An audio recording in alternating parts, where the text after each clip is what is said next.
Thanks everyone for joining us. As you know, it's Baha'i Blog's 10-year anniversary. We're very excited to have reached this milestone. It's been a lot of hard but fulfilling work.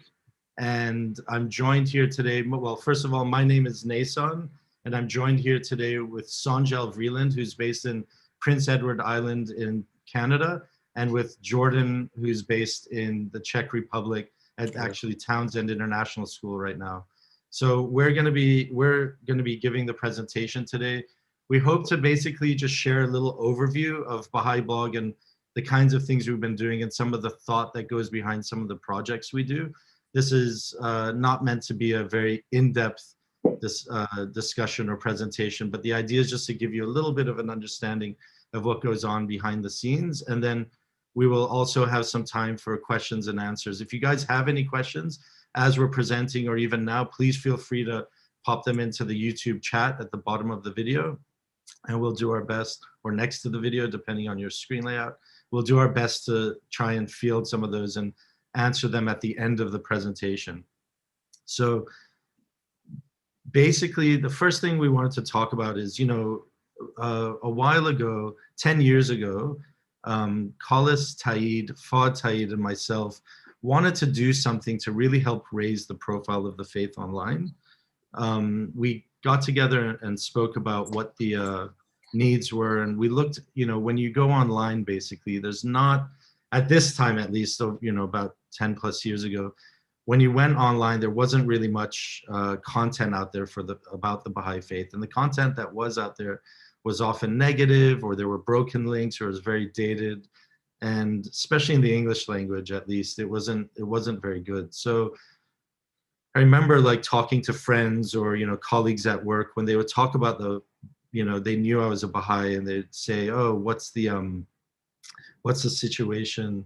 Tell us about the faith. I would talk about the Baha'i faith, and they'd come to me the next day and say, oh, Nace, I looked up the Baha'i faith online, and I would freak out. I think my insides were pretty scared. That was pretty much, if you see the picture of the cat, that was my expression on the inside. I was like, oh my God, because I knew the kind of content that was out there. So basically, we wanted to do something to change that. We wanted to do something to raise the profile of the faith online, and to also really just celebrate and, you know, celebrate how the faith is expressed in many different ways of creativity.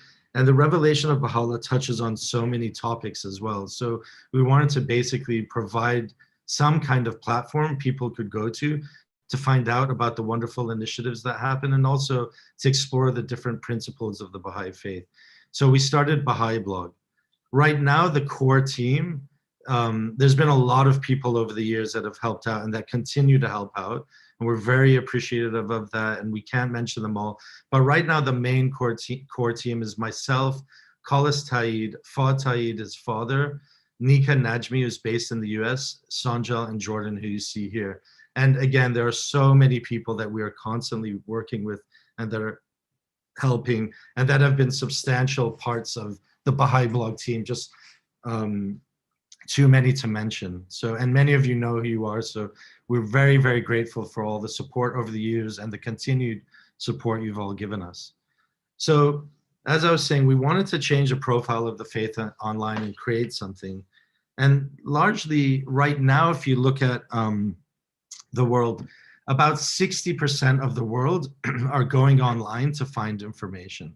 So we felt like we needed to do something, and the landscape, even since we started Baha'i Blog, has changed dramatically, because even places I grew up in, Papua New Guinea, for example, where there was no electricity, let alone internet. And I think now with the invention of mobile phones, everybody in different parts of the world has access. So it has created a tremendous, you know, upsurge in the use of internet.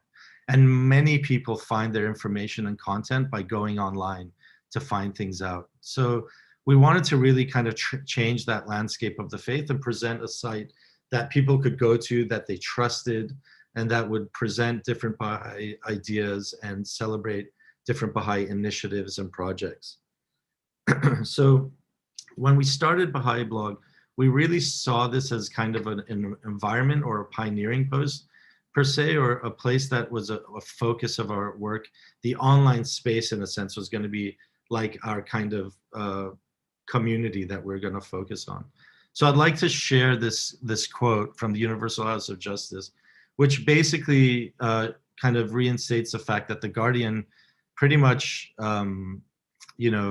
spoke of the internet, not directly calling it the internet early on.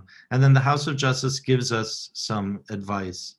So technological advancement is integral to the emergence of a global civilization. Indeed, the internet is a manifestation of the development anticipated by the Guardian when, in describing the characteristics of a unified humanity, he foresaw that a mechanism of world intercommunication will be devised, embracing the whole planet, freed from national hindrances and restrictions, and functioning with marvelous swiftness and perfect regularity. Yet learning to utilize the internet in a manner conducive to material and spiritual progress is an immense challenge. So this is from a letter from the Universal House of Justice. So definitely this is an immense challenge. And as Baha'i Blog, I think as the team, we really take this immense challenge seriously. This was not something that we're just trying to do for fun. This is not something we just put up online and just wanted to see how it was because this was something we thought would be entertaining. This was something that, again, like I said, we consider the faith online as our pioneering post, and we really wanted to explore the different avenues of how the revelation translates into different online media projects. So, you know, a lot of what we do is basically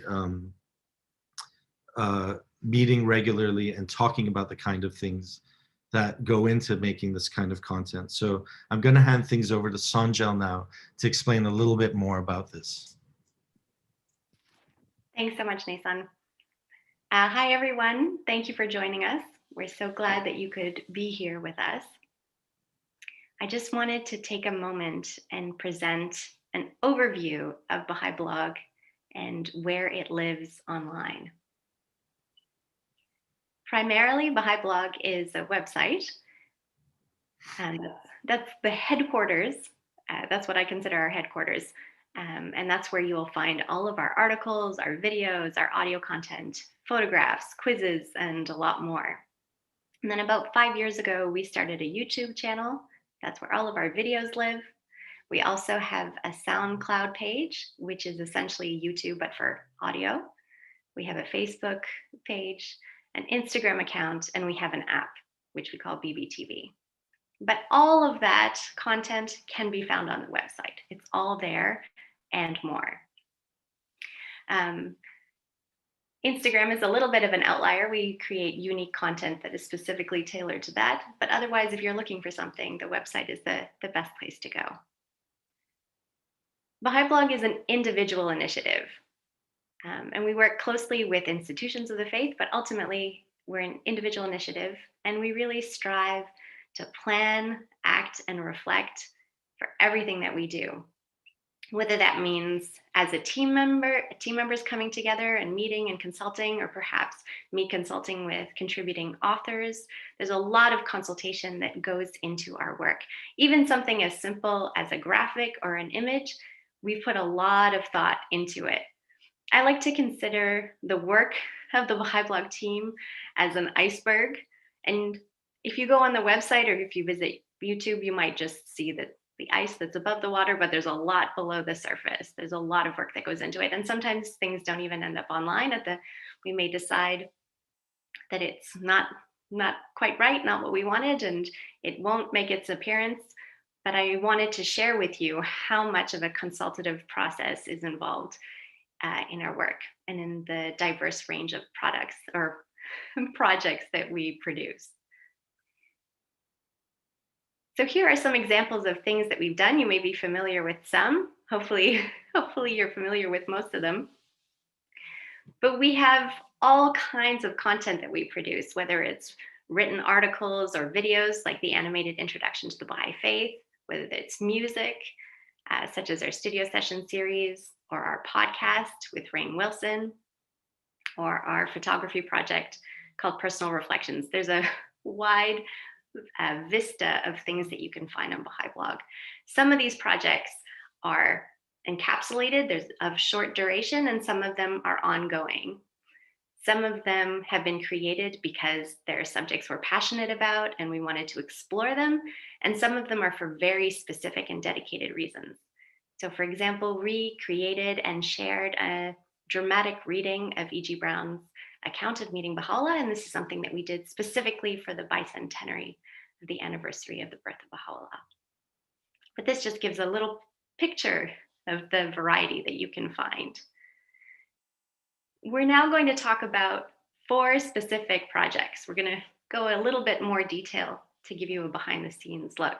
And I'd like to talk about articles because that's something that's really close to my heart, and that's the general arena of my work. I'm a 3rd generation writer, and so I'm very passionate about the written word. And I personally love the content that you can find on Baha'i Blog. You can find tributes to distinguished Baha'is. You can find interviews with authors or musicians or creators. You can find maybe lists like 7 activities to celebrate the Festival of Rizwan at home. There's a diversity of the types of articles that we write. And through ongoing consultation, we've created what we consider our editorial values.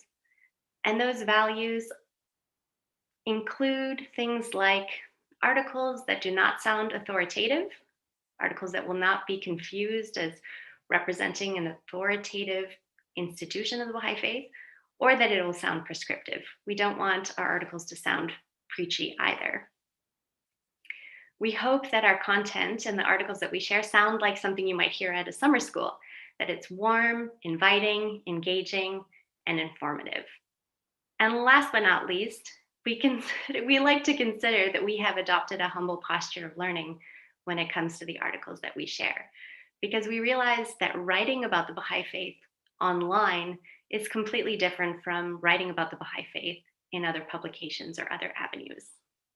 So we really feel like we're at the frontier and exploring what this looks like.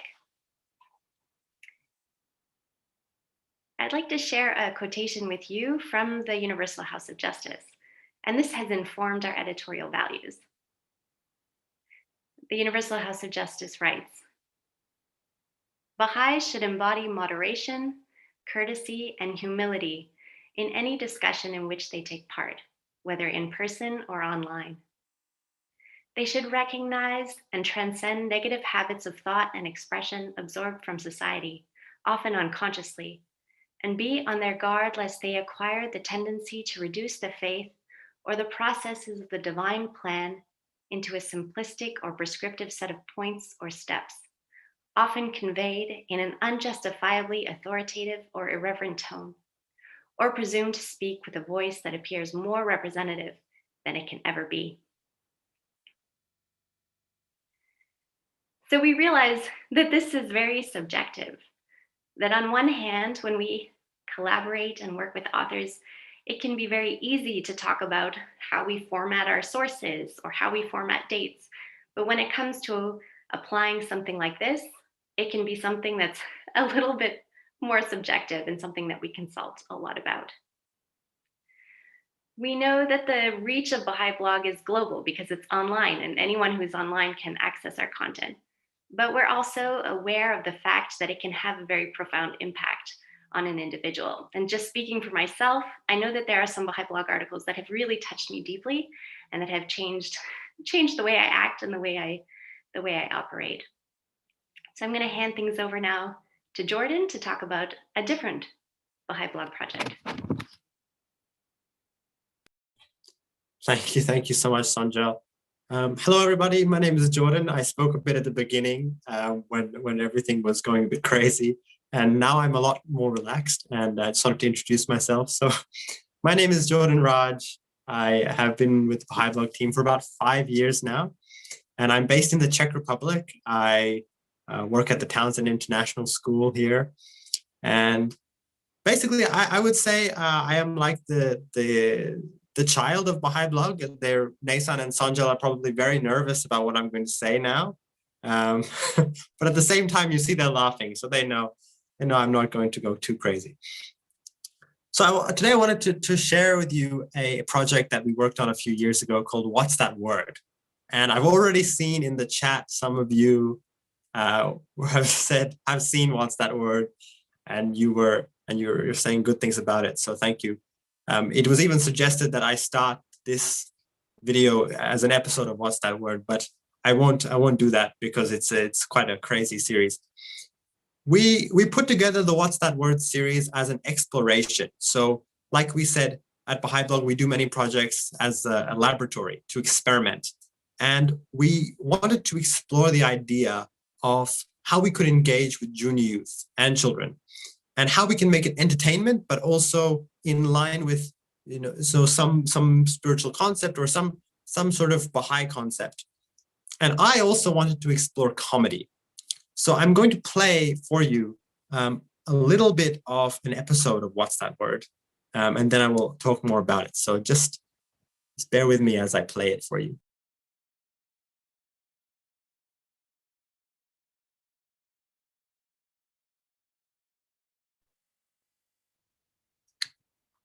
Okay, friends, so unfortunately there seemed to be no sound there for some of you, but I trust that you will go and look at the link. We're going to send you the link to the video in the live chat now.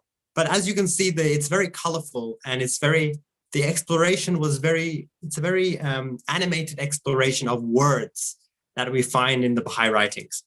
And we looked at this as an opportunity to explore humor, and also it was interesting to see the feedback that we got. So some people found that it could feel a little bit irreverent that we had the Baha'i writings juxtaposed so closely with sort of clown comedy.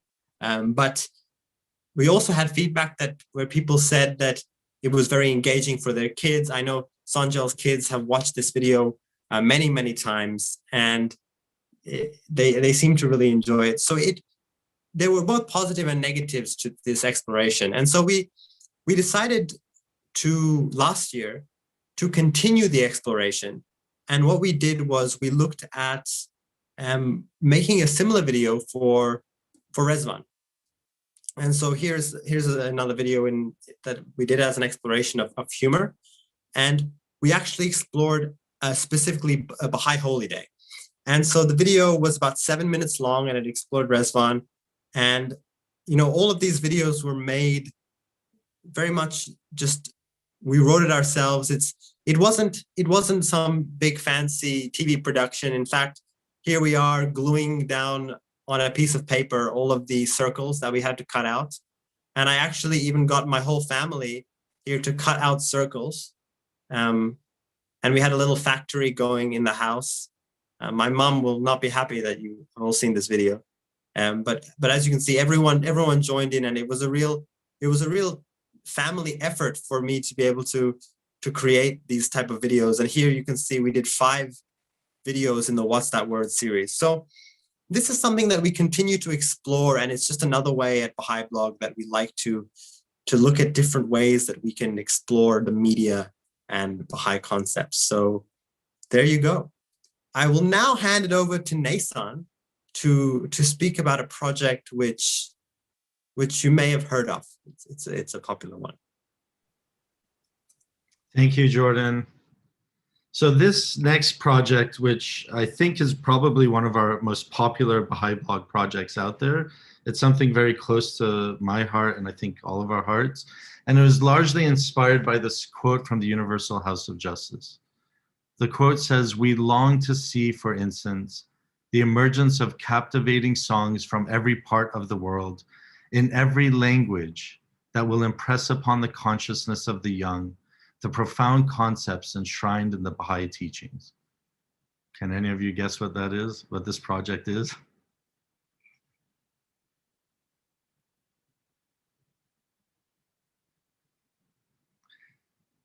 So as you can see, it's our Baha'i Blog Studio Sessions project, our series. So far, we've done 360 studio sessions around the world, over 360, in about 40 different locations and in 40 different languages. And studio sessions is basically an initiative where we invite Baha'is and their friends to come into a studio on location in a different part of the world to film and record songs that are original songs based on the Baha'i writings or letters of the Universal House of Justice or letters of the Guardian. We've made a couple of exceptions with a tribute to Mona, for example, that was sung by Tom Francis. But generally, it's all based on the Baha'i writings. And we include the quote and the chords in the copy at the bottom of each of the videos.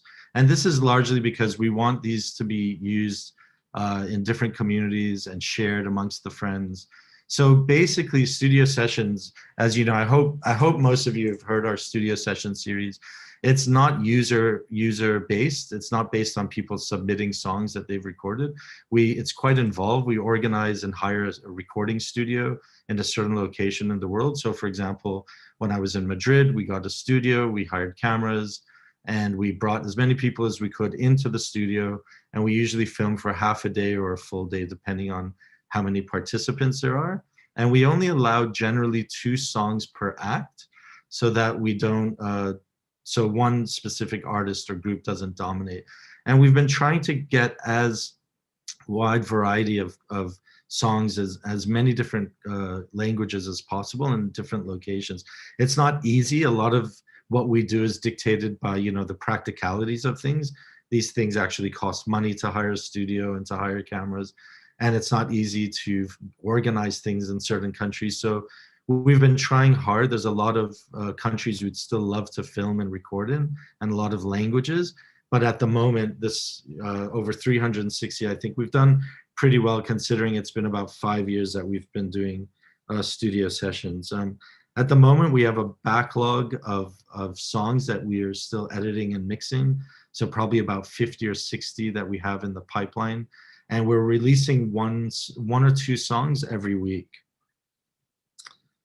The next project I'd really like to talk about. So actually, if you have a favorite studio session, please let us know in the comment section as well. That would be really cool. The next project I'd like to talk about is another project very dear to my heart. It's called the Baha'i Blogcast with Rainn Wilson. It's a podcast that we wanted to start on Baha'i Blog. And Rainn and I don't know if any of you are familiar with Rainn Wilson, the actor. I'm sure you are. He's in The Office. He's pretty many movies, but predominantly known for his character Dwight Schrute in The Office. And basically what we wanted to do, when Rainn and I talked about this, we didn't want to have a podcast that was just basically trying to sugarcoat things, or we wanted to interview different Baha'is in different parts of the world and talk about their hearts and their minds and their souls and what they're into and what makes them tick. And we wanted these conversations to be authentic conversations. We wanted to hear not only about what people are up to and the kinds of things they're doing, but also about what their obstacles are and what things they have to overcome, and learn from their experiences and hear about their passions. And it's been a very successful project. A lot of people love it. I actually was fortunate to have met someone several months ago in my actual community here. I live in the Gold Coast, Australia. Somebody here I met had pretty much told me he became a Baha'i from listening to the podcasts. So that makes me very happy. And we've done over 60 episodes so far.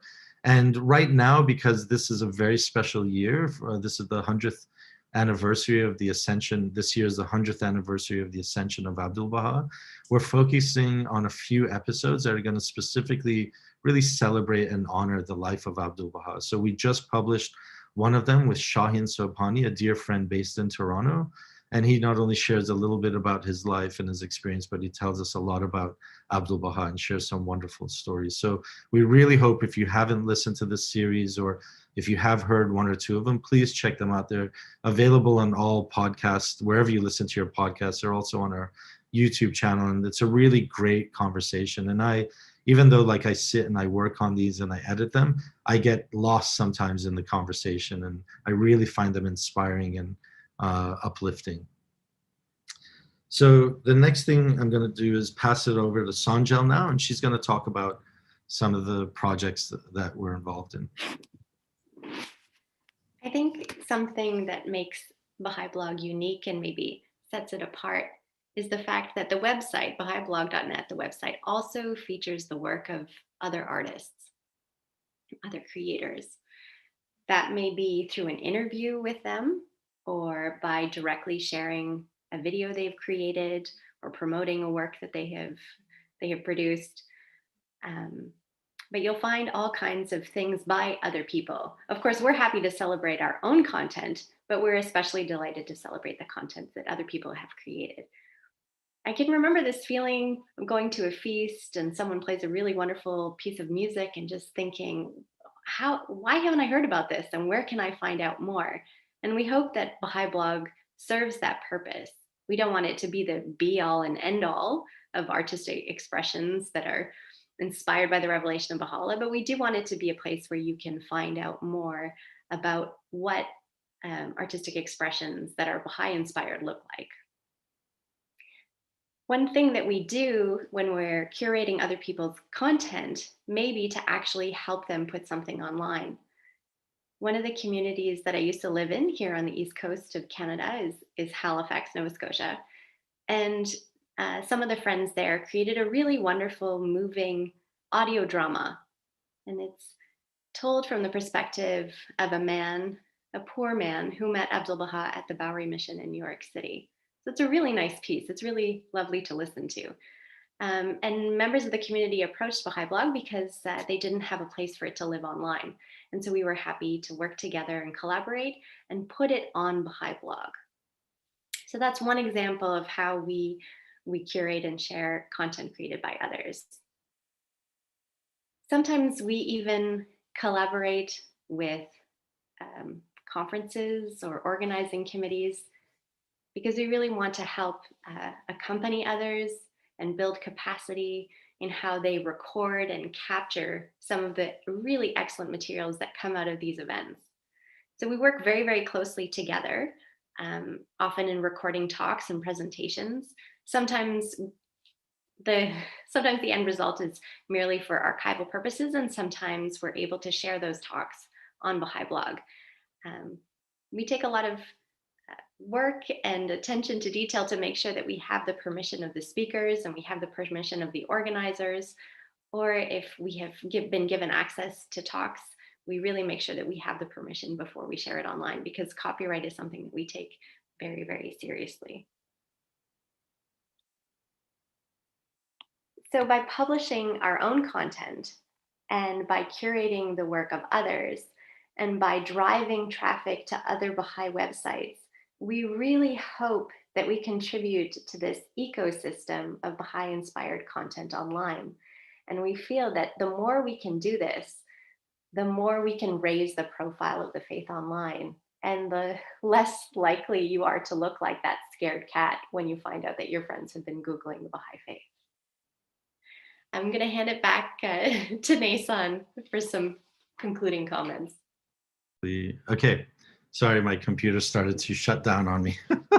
Thank you, Sonjel. So basically, we wanted to just really, I think we'll stop there. And we just wanted to thank everybody again for all the support and help they've done over the years. Here you can see this photo is of some of the core Baha'i Blog team on the left, and Khalis and Fuad Taid on the right, who are the co-founders who together 10 years ago, we all started it. And you don't see Khalis and Fuad that much on the surface of Baha'i Blog, but I really wanted to acknowledge them and thank them for all the support and the fact that they've been such an integral part of making this happen. And there's a lot of people behind the scenes that a lot of people don't see. Nika, for example, Nika Najmi is in that photo on the left. She's been helping a lot with administrative stuff and legalities of having something like Baha'i Blog. So there's a lot of people we really can't thank enough, and especially to thank you viewers and the supporters and everybody that's helped us over the years as well. Like, there's no way we could do this. You know, we often talk about the kind of effort and energy we put into this. Sometimes you don't see the results as far as, you know, views on a video, but when you hear about how the projects affect people, and we're fortunate to have received many wonderful emails from people, and also in my travels, I've met so many people who have shared personally how the Baha'i Blog content has helped them in their community or in their personal lives. One thing I'll mention quickly as an example is, well, a dear family here that I know very well with 2 children that are home front pioneering in an area nearby. They were telling me how for 2 weeks they decided to only play Baha'i-inspired music in their home. And they played studio sessions for 2 weeks straight.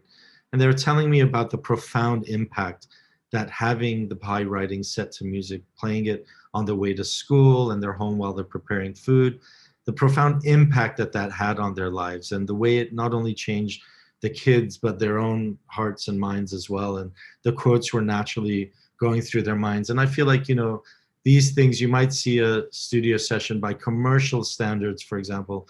Some of the views that we have on some of these songs are not maybe in the millions or anything, but definitely the fact that they've touched even just one heart makes all the energy and effort we put into this worth it. So we have to thank you all for helping to share Baha'i Blog, and also for your support over the years as well.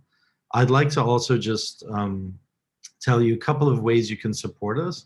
So we're always looking for help. One of the things is Baha'i Blog is run purely on donations. So individuals donating to make this happen. It's not an, you know, we would love it to be, we wish we lived in a cost-free world, but unfortunately we don't.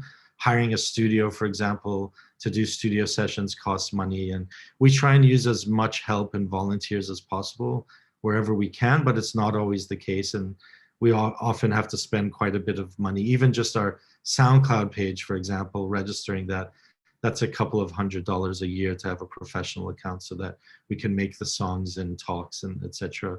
available. So, you know, if you're able to donate financially, we really appreciate it. And we take the donations very seriously and are very careful in how we spend the money. And we do our best to be very, you know, frugal with the use of the funds that we get.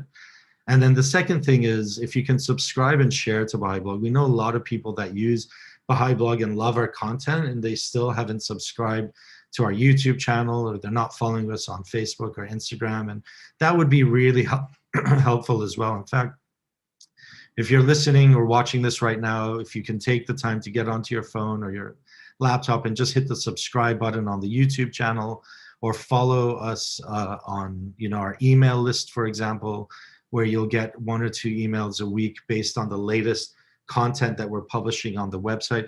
Those little things really help. You know, for example, the more you watch a video or like a video or comment on a video, for example, the more it raises the profile of that video and the Baha'i faith in general online. So, you know, YouTube, for example, is, after Google, YouTube is the #1 search website in the world, and people go to YouTube to search. So the more that people are streaming these videos, like the studio sessions or the talks, the more it kind of raises in rank. And so that people who are searching for the Baha'i faith or similar topics might come across the content that we're spreading. And again, our aim is not only so much to just promote Baha'i Blog, but to really promote this ecosystem of Baha'i inspired content. So if you could do that, that would be a really huge help. So thank you everyone for your time. Hope we didn't go on and on too much, and sorry for the technical difficulties. I think they're largely my fault, so I apologize. We'd love to take some of your questions. If you have any questions, please put them into the chat room, and I'll let probably Sonjel or Jordan answer any of the questions to start off. Okay, thank you. Actually, I was really excited to get to say any questions, but I suppose Naysan beat me to it. Sorry about that. We have some good questions here. Someone is saying, Jordan, please make more videos for kids. I would love to do that. I would love to do that. And have your kids already watched the What's That Word series? I really hope they have. There's 5 episodes there, and then of course the Rizvan video. One of the things that people have said before, and something that we have discussed, is making more videos for different holy days. So if that's something that you think is interesting or you'd like to see, let us know in the live chat. And just also thinking about what other Baha'i concepts can we share in video form. You know, like we said, Baha'i Blog is something that we try to create for a wide audience. So one of the challenges we have is, how do we create something and how do we talk about a holy day in a way that is not only applicable or interesting to Baha'is? How can we really make something that anyone, whether they've just heard about the Baha'i faith yesterday or whether they've been a Baha'i for 30 years, how can we make something that they can enjoy? And I think humor is definitely a way that we can do that. So yes, thank you. Thank you so much for your kind words. I will let someone else take a question now. I'll take Alan's question. Hi, Alan. Hi, Lorraine. Thank you so much for joining us. Alan, your question about whether there are specific topics that we'd like to see covered in the articles, definitely. We have a long list that gets longer every time we think of something else, but we do have a list of topics that we would really like to see covered on Baha'i Blog. We also get really excited when we receive emails from new or veteran contributing authors with ideas that have struck them. We find that those ones tend to be particularly powerful. I know, Alan, we've been in touch, so you have my email address, but if anyone has any ideas for articles, you're more than welcome to email us. The email address is editor@bahaiblog.net, and we'd love to hear your ideas. Thanks, and I will take a question from Natasha. Hi, Natasha. Good to see you here. Hope you've been well. Basically, the question is, ever thought of content in other major languages than English, French, Spanish, for instance? Yes, we have. In fact, it's something that over the years we've played with. We do actually cover some things in other languages. We have, for example, a lot of studio sessions, as I mentioned, in many other languages, in over 40 different languages. We also have helped with a few talks or other songs and initiatives. There is a lot of work that we do behind the scenes that people don't necessarily see on Baha'i Blog as well, working with other institutions in different parts of the world to help accompany them in certain projects that they're trying to do. We have a series, for example, of songs that we did a live concert / fireside with Naim Abid in Italy, where basically he does a concert where he sings his songs in Italian based on the writings, and then in between he presents the songs and the concepts around them based on the Baha'i teachings. We've been behind helping, again, a lot of different language groups in different parts of the world. However, as you know, I mean, predominantly Baha'i Blog at the moment is a English speaking blog, and we're trying to keep it that way just because it is a lot of work, and we only not all of it, we speak multiple languages, but creating a whole nother project in another language, even just Baha'i Blog in another language, is a huge task as well. And we would hope that others in other parts of the world could also take on the initiative to do something similar. There are certain talks that we have published in Persian, for example, or in Spanish. And, if there are things that, for example, you, Natasha, or others know of that they think they would like us to publish on Baha'i Blog because they don't have a platform for it, please email us and let us know. The difficulty with it is that everything we do on Baha'i Blog goes through a review process. We actually take a lot of time. We don't, for example, with the talks, we don't just publish talks without having them vetted, no matter what language they're in. So there's a lot of English talks that we filmed and recorded that we haven't published for different reasons. But that also is a huge task. So, even if a talk was given, for example, in Spanish, it would need to go through its own review process. And these things take time. And as you know, we're all super busy with our lives and our jobs and our families and our support in the community efforts on the ground and our core activities, etc. So yeah, but we are definitely playing with these ideas. We really hope that we would see in the last 10 years more people create Baha'i inspired content as well. And we have seen definitely an upsurge in Baha'i inspired content in the last 10 years. But quite honestly, personally, I think there needs to be a lot more. And I think there needs to be more consistent content. Like we see one-off things that people do. And one of the common emails we get or messages we get from people is, hey, you guys featured this website and now the link is broken. Can you tell us how to access that website? And that website wasn't our website. It was done by another institution or an initiative, and now it's broken. So doing projects, but that are consistent as well, I think is important. And that often is where there's a hiccup. So, but yes, Natasha, we've done stuff in other languages and we continue to explore that. However, we're drowning just in the English content stuff that we're trying to do. So, but thank you. That's an excellent question.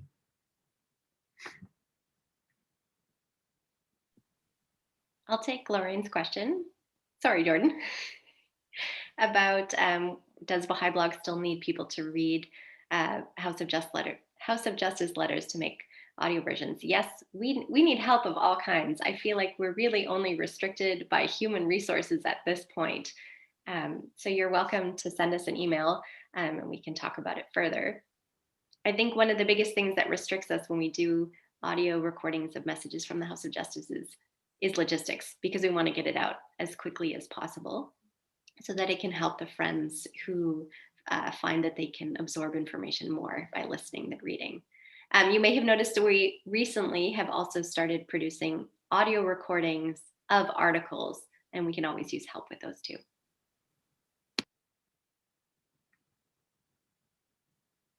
Great. Yeah, I've got a Jordan. Did you have something you wanted to answer? No, I had no. You go ahead, please. There's another great question here that Alan is asking. What's your relationship with Baha'i teachings and other fine Baha'i content sites? I think that's a wonderful question. We have a wonderful relationship with Baha'i teachings. We actually they're very good friends, and we work fairly closely.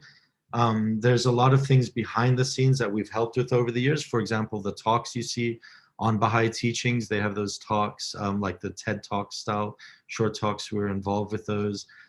There's a animation we did with Rainn Wilson, a brief introduction to the Baha'i faith with Rainn Wilson. I spent 2 years of my life on that project, and that was a collaboration with Baha'i Blog, Baha'i Teachings, and Shaheen Sobhani, based in Toronto. And the three of us, including Rainn, put that together, and we published that on Baha'i Teachings, for example. So not everything we do is necessarily seen on Baha'i Blog.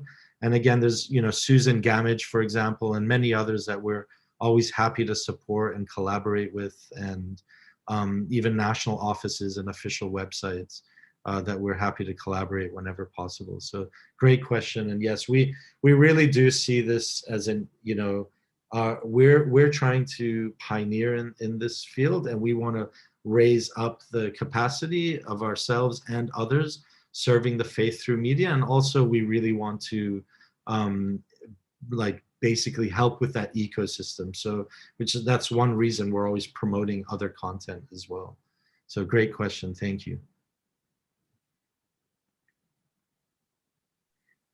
We had one question here that said, studio sessions has become a wonderful exchange for devotional music. High quality and inspiring. What are your future plans for it? Which is a very good question. And I can tell you that, we've posted now over 300 studio sessions. I think Naysan mentioned that. And we have a backlog of how many, Nays? Did you say it was a backlog of about at least 60? 50. Yeah, at 60. 50. So the future plans for studio sessions for the foreseeable future are definitely you'll still be getting studio sessions. So have no fear. One of the questions we also said was, what was your favorite studio session?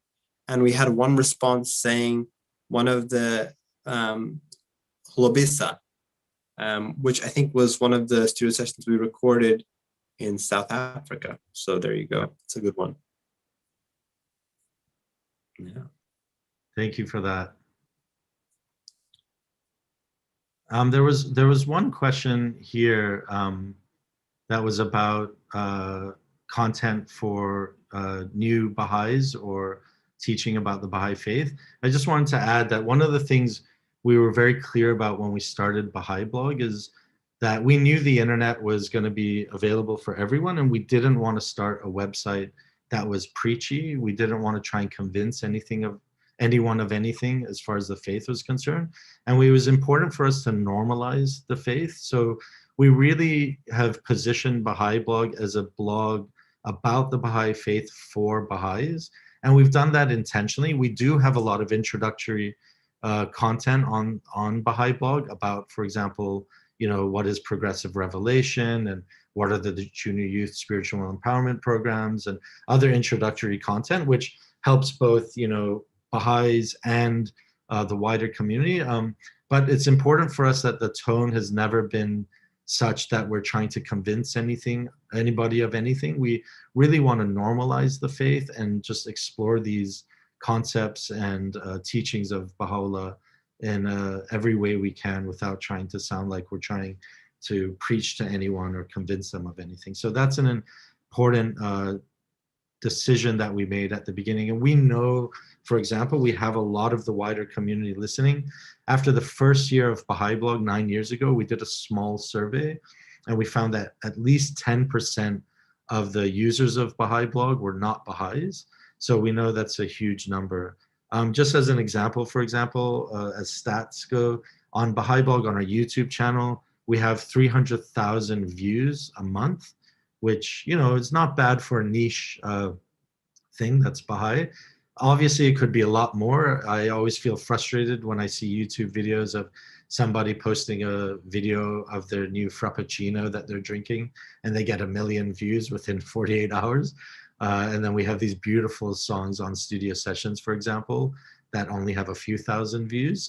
But then again, like I said, it's not just about the views, it's about how these are affecting people and touching their hearts. So yeah, so, but thanks for that. I hope that answers that question. And we do have content that are introductory type content about the Baha'i faith. There's a question here, which I think Sonjel would be a good person to answer, unless you've already seen it, Sonjel. Which is that the question about the audio readings? Yes. So please feel free to email editor@bahaiblog.net. We can answer those questions, or if you have offers to help out in any way, please email us directly, and then we can send you some more information. Yeah, as Sanjay was saying, if there's anything else that's lengthy and you don't want to put in the chat, or you have any other questions you'd like to add, please email us. We love love to hear from you, and even if it's just if you want to just celebrate or give us information or feedback about how you're using Baha'i Blog, even positive or negative, we'd really appreciate that. There is something here, for example, someone was asking that will we consider doing stories about Abdul Baha? Yes. So just like anything, it's a matter of somebody being able to do it. It's not as easy. We are focusing a lot of our content this year on Abdul Baha because it's the 100th anniversary. So the studio session, not studio sessions, the Baha'i Blogcast with Rainn Wilson, we're featuring a few of those. We have been doing in between things a lot more Baha'i inspired content on Abdul Baha. So some of the audio readings of our articles we've chosen are about Abdul Baha. Stories of Abdul Baha is difficult because, for example, there's copyright involved, and we take copyright very seriously. So it's not a matter of us, for example, reading a story from a book that already has been published and written by somebody. If we were to do that, which is something we'd love to do, but it's also something that we have to go through the hoops of getting copyright permission.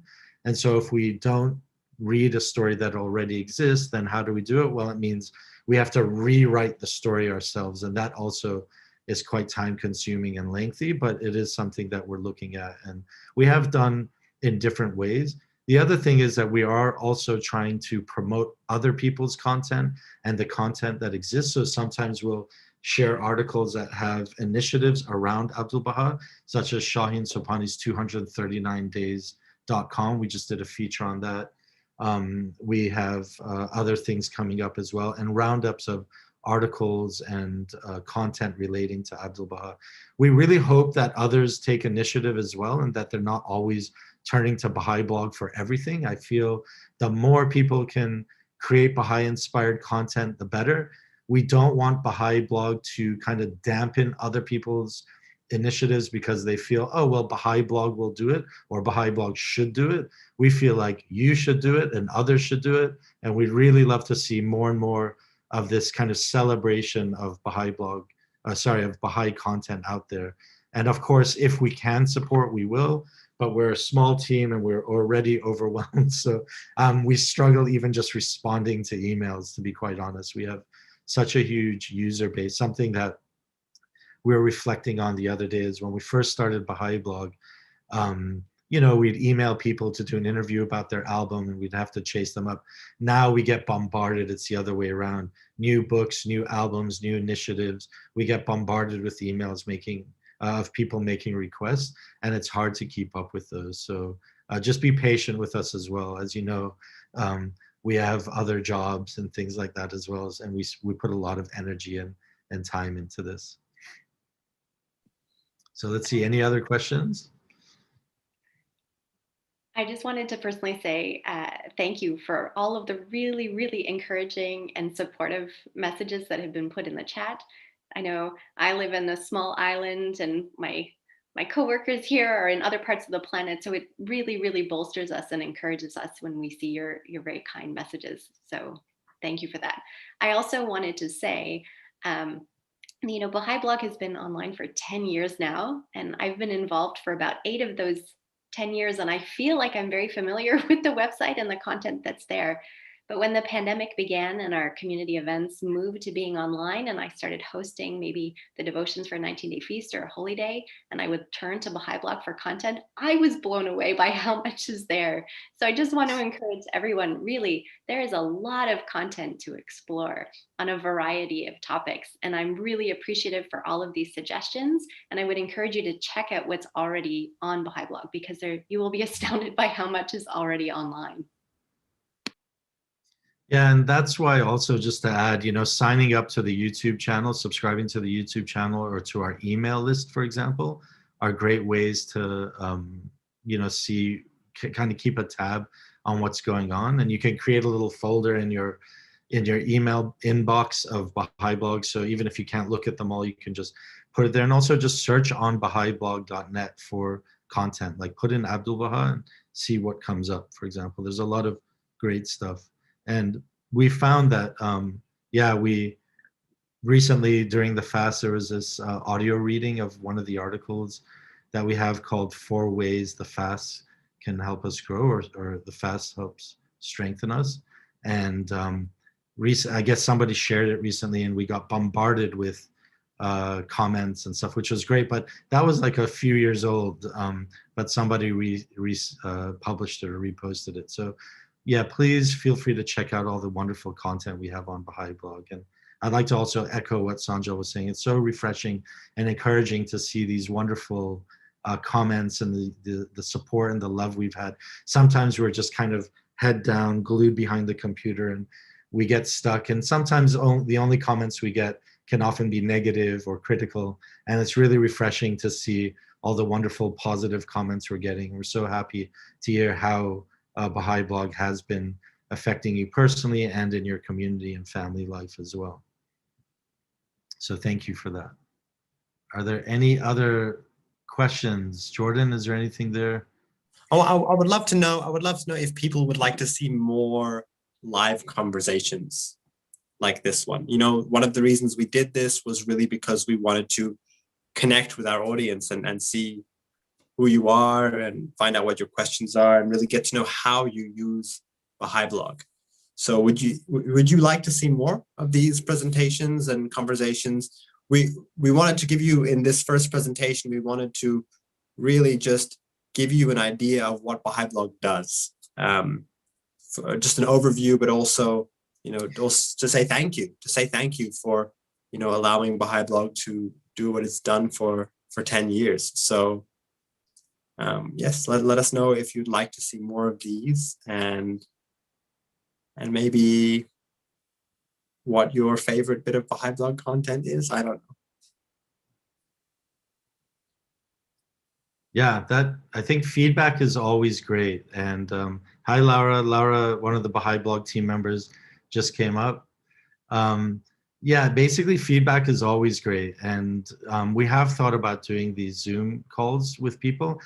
I think we're just all drowning in the work we already have to do. And that's probably one reason we've avoided doing it, because if we spend an hour or two on this, that's an hour or two away from the kind of work that needs to be done. As you know, we're publishing something pretty much every single day on Baha'i Blog. So there's a lot of work that goes into it.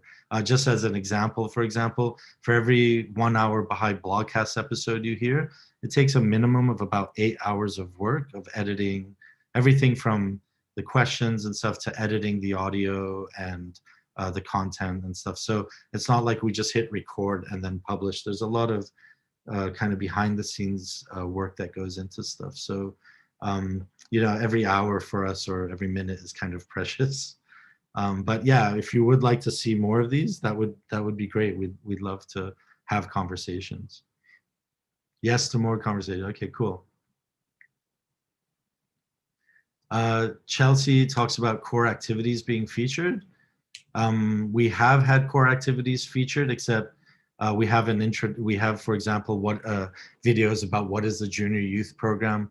Probably one of the top visited pages on Baha'i Blog is the page about what is the junior youth spiritual empowerment program.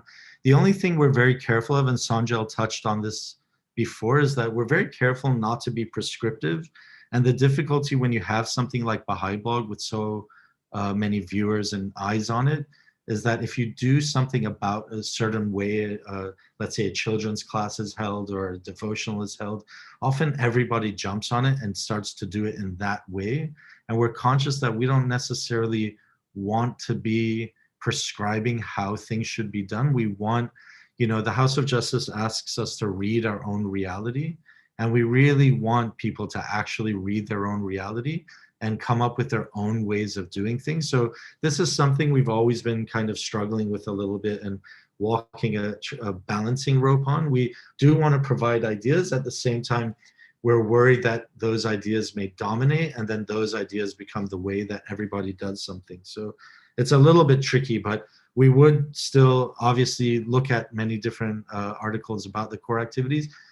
Yet it's something that somebody still needs to do. We can't write everything. And if you have any thing you'd like to write about, we'd love for you to email us and offer to write about those topics for us. That would be great.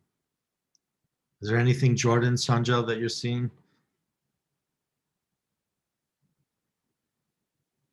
No, I don't know. I just enjoy reading the comments. Everyone's so encouraging, and it's really, really just, it's great to see. And I wish I could see their faces and say thank you directly. But yeah, I love this comment from Amsterling1. As a community of one, this channel is my way to connect to the wider community around the world. Thank you. Thanks for that. That really, I love hearing that. We're aware that Baha'i Blog has affected many hearts in different places. I remember when we first started it, I got an email from someone who said they were on a Native American reservation and they were very isolated. And this has been their lifeline for the faith. And that really touches our hearts. And I feel like we're very, very grateful to hear feedback like that. It really makes all the effort and the energy worth it. So thank you for sharing that. And we really hope we've been able to help in your spiritual journey. Somebody has also just asked about starting a funding program. We actually have toyed with the idea. We do have a donate button on Baha'i Blog. If you go to the site, and we've also just done an article of 4 ways you can help support Baha'i Blog. Maybe we can add that here in the chat. One of them is to donate. And so yes, financial contribution would be really helpful. I can give you guys an example. I mean, we really don't, I think that the dilemma we always have is we don't want to take away from people giving to the funds. At the same time, we feel passionate about these projects and we feel they are helpful and useful. So we would like to help make that, the funds do help make these things happen. Hate to talk about money, but I think just to give you guys a little bit of a tangible example of the cost of these certain things. For example, studio sessions is very difficult to gauge costs because we use so many volunteers and, doing things in different countries cost different amounts. But if we look at just studio sessions, for example, hiring a studio in Sweden, like we did the studio sessions in Sweden, is a different price to hiring a studio in Auckland, New Zealand, for example, or in Phoenix, Arizona. So those things vary, and sound engineer costs vary, and then cameras vary, and things are varied. But on average, when we first started studio sessions after the first year, we found that it cost us around $250 US dollars per studio session song. So that's hard costs. If you add up, that's not including volunteers and stuff, but if you were to add in the editing, the sound engineering, the studio hire, And then sometimes, you know, we've had to help with transport. We've filmed studio sessions in a location where, for example, we really wanted people to participate, but they're living in areas that were quite far and they had to get on a train to get there, and they couldn't afford, or a bus, and they couldn't afford the bus fare, and we really wanted them to come. So we paid for the bus fare or the train fare. So there are costs like that that add up. And, you know, if you gauge in your head, maybe, and this is, you know, give or take, but maybe around $250 per studio session song or video, that gives you one idea of, for example, how things can cost. But again, that's doing things really on a shoestring budget. So for those of you who are not in the media industry, some of you might think that's quite a lot of money. But then when I tell some of my media friends that cost, they kind of can't believe it. They look at me shocked and are like, are you kidding? That's all? So it's a very difficult thing to navigate, but we do our best to try and keep the costs as low as possible. So I hope that helps give an idea. I think if we can add the 4 ways to support Baha'i Blog in there as well, that would be good too, because it's also, again, not just financial contributions, but the more you can like and comment on things and, you know, just encourage the artists, for example, or an author, somebody's written an article, please send a positive, encouraging comment. Unfortunately, the online space is used to often being very discouraging and negative. And it'd be great if you read something or you listened to a song and you loved it, please let the author or let the artist know. That's very important. Yeah, so live musical performance is something that somebody wants. Live music, we have thought about it. Look, there's been so many projects we want to do. Sorry to keep talking, but I'll just talk about that as well. Live music.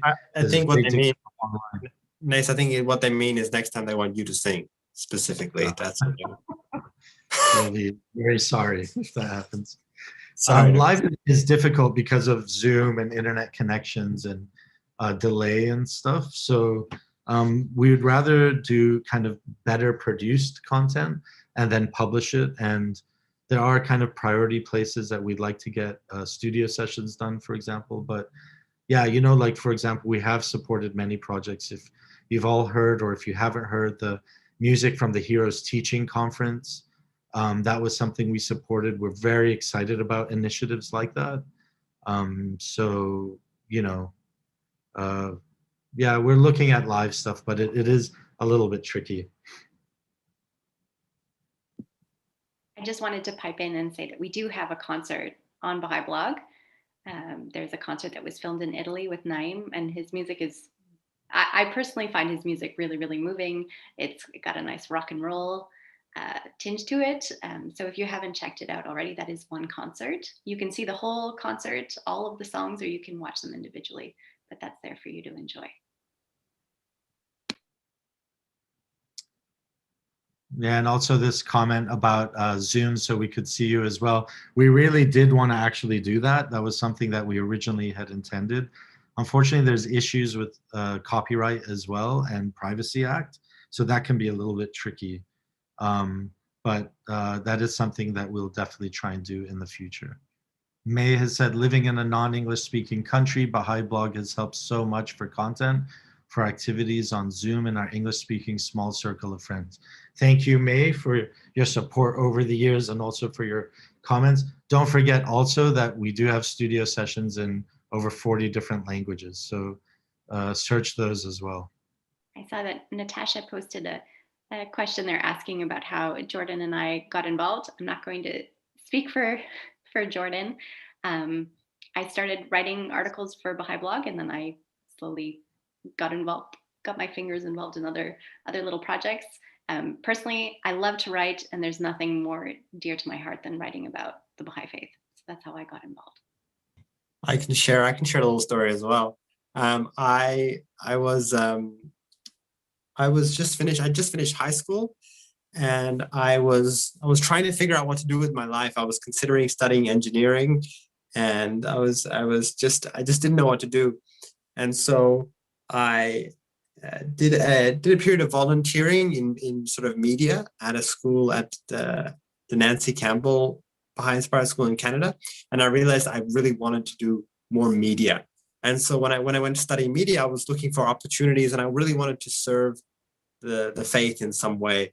And my parents, and I was looking everywhere for opportunities, but as life is, the funny thing that life is, I didn't actually find the opportunity myself. My parents went to a conference and they met Naysan, and they got talking to him, and they said, "Oh, our son is interested in media."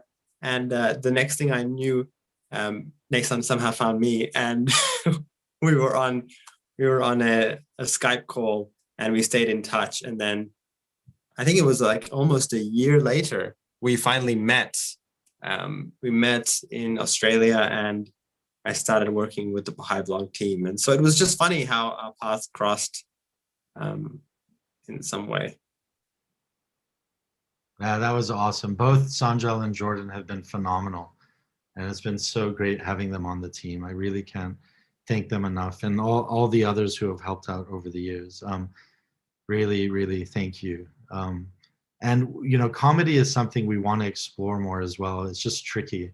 And let us know if you want to see more What's That Word or similar videos. I know some people have commented, but it would be great. We're always trying to push Jordan to do more stuff because we love it personally.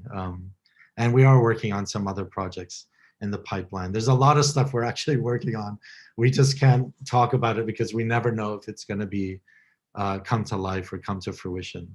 Just on that note as well, there are many projects that we do and we spend a lot of time on, sometimes years, or even articles, for example, but we don't publish because we feel that it's just not going to work, or I don't know, the timing is not right, or it wouldn't have the dignity that we had hoped it would have, for example, etc. So yeah, there is a lot of stuff that we work on that you don't end up seeing. And May is saying there's no studio sessions in Turkish. That's fine. May, please feel free to send us an email if you'd like to help us organize some studio sessions in Turkey or in Turkish. That would be wonderful. And she wants more content from Jordan as well. So great. Scary. Also, Lorraine also mentioned, oh, sorry, Lorraine Lorraine says hi as well. She remembers when we met. I also remember meeting Lorraine, so hello. Yeah, and the European Baha'i Choral Festival that was filmed in the Baha'i House of Worship in Germany is also something that we worked on, we filmed, and we edited the songs, and then we've published that on Baha'i Blog as well. So that's another example of one of our collaborations. Somebody also asked about, do we have lawyers to advise us? We do have a legal team behind the organization of Baha'i Blog. Baha'i Blog is actually a project under a not-for-profit that we set up called Half Light Media. So sometimes you see the word Half Light Media, or when you hit the donate button, the money actually goes into Half Light Media, which is a not-for-profit. And we do have a team of lawyers. Every time we use them, though, it's very expensive. But we do also, we're in the media industry, so I'm very aware of legalities of content, etc. So we haven't really had to use them that much, and we are very careful about this, and we take copyright, as I mentioned before, very seriously. So, for example, the Baha'i talks you see, every one of those talks, we've gotten permission to publish from the speaker and the organizing committee or institution that organized the talk. And then once that's done, we also review the talk, or we review the talk before that's done to see. So just as an example, took us about 2 years to get permission to publish the talks by Adib Tahirzadeh that were given in Alaska. They're called Drawing Nigh unto Baha'u'llah. They're some of my favorite talks. If you haven't heard them, there's 12 of them. It's a beautiful, beautiful series. But getting permission to publish those took us 2 years. You can find a lot of talks, for example, online that people have disregarded copyright, but that's not how we operate. We're very careful about that. Thank you, Jason. Great to hear you're using our studio sessions. Appreciate that. I will say something about studio sessions as well. We wanted to originally have studio sessions as a beginning project, and then we would start something called hip hop sessions and community sessions, where we would go into communities. I grew up in Papua New Guinea, and you can't get to a lot of these villages, but the times I've spent in some of the villages, the songs were so beautiful that they had created.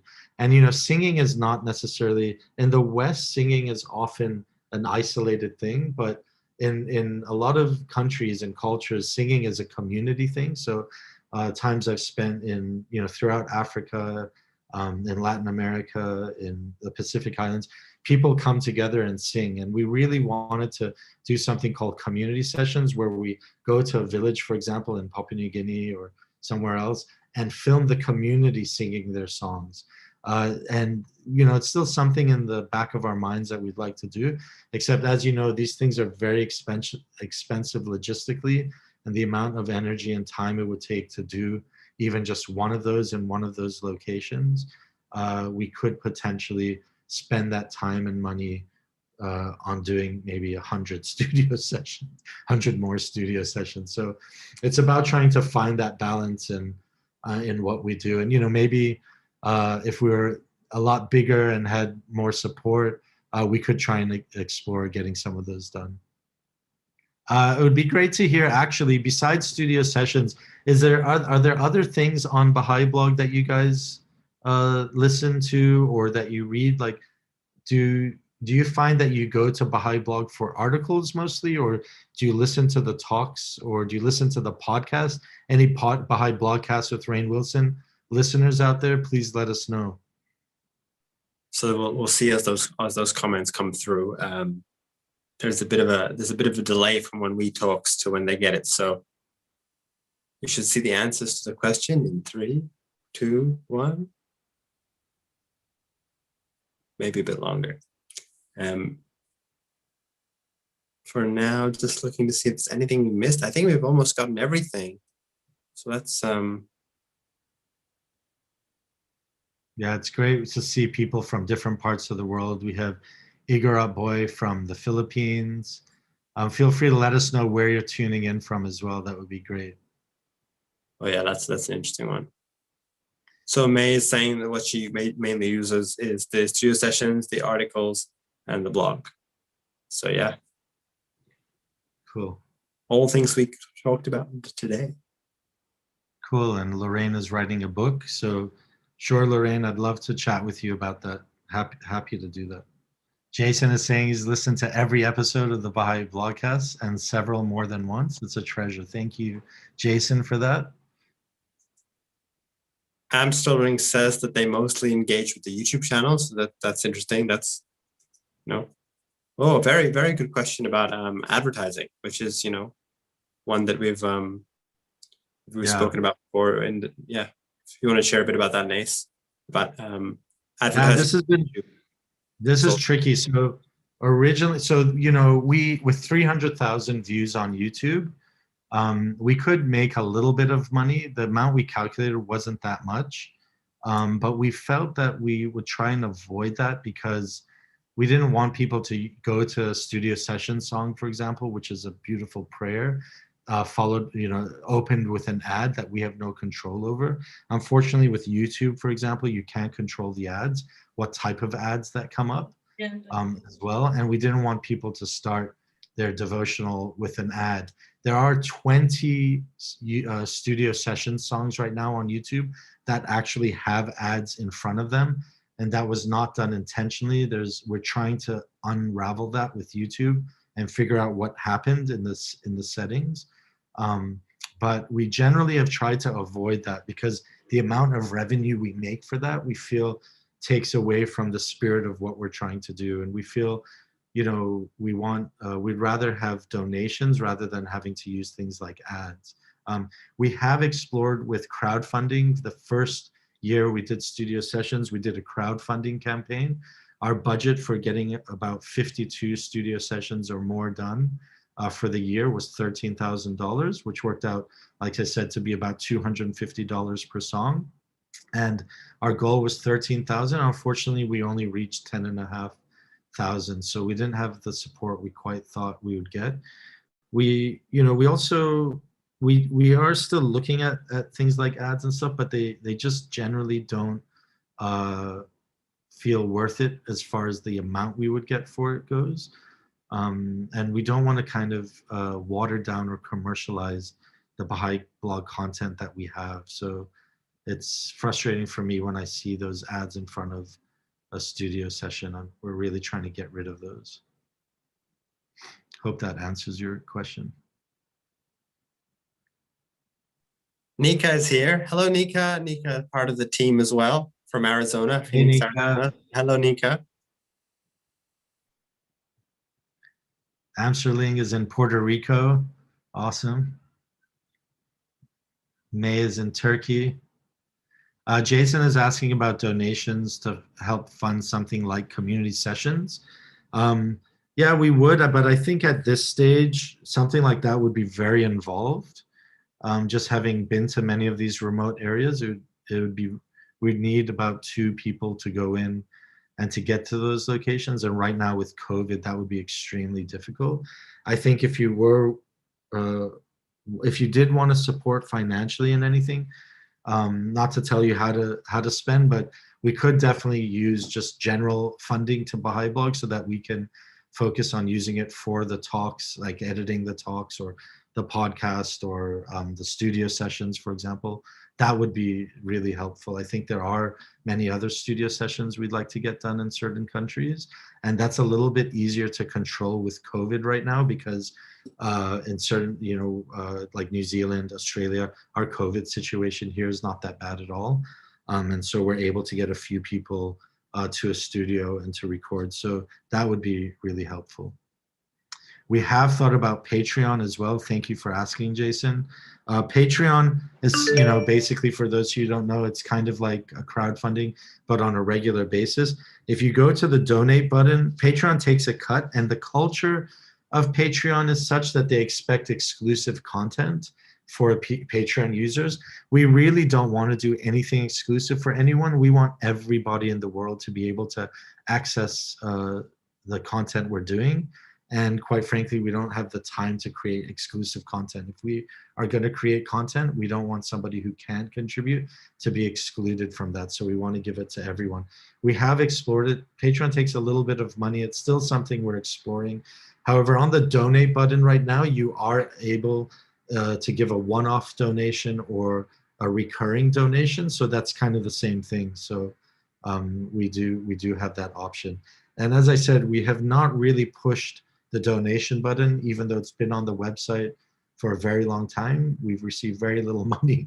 And it's not something we've really pushed just because we've been shy about asking, to be honest. But, I guess the reality is these things do cost money and we do want to continue. So it's a little bit tricky. Agreed. Ads interrupt videos. Agreed completely, especially when they're relating to the Baha'i faith. I think that would be inappropriate. Especially if it was during the devotional. So I think we're coming close to 1/2 the hour. So it's probably coming time to wrap this up. I think the comments have sort of slowed down, and so I think people are saying thank you. So we would like to thank you all for joining us this evening. For me, this morning for Naysan, this afternoon for Sonjel. It is, we were exploring different times to have this meeting so that we could all be a part of it, and that was in itself quite an interesting consultation. So thank you all for joining, no matter where you are in the world. And hopefully we'll do something like this again soon. And please stay in touch. Please check out Baha'i Blog, and we hope to be hearing from you all again very soon. Thank you, everyone. And again, thank you for everyone that's been a part of it. Laura just sent a message. She's been a part of the team. Nika is there, and I'm sure others are listening. Thank you, everyone, for all your support and your encouragement. And don't forget to send us an email as well. Thank you. Thank you. We'll definitely, last question here is about when is our next live stream. We will definitely look at this idea of doing more live streams, and maybe it'll be just a Zoom call with anyone who wants to chat and not necessarily a presentation. So we'll definitely have a talk about that. So thank you so much. Thank you, Shiva. Thank you, Sohaila. Thank you, Lorraine. Thank you, Alan. Thank you, Amsterling. Thank you, Jason. Thank you, everyone that's been attending this. Really appreciate you all.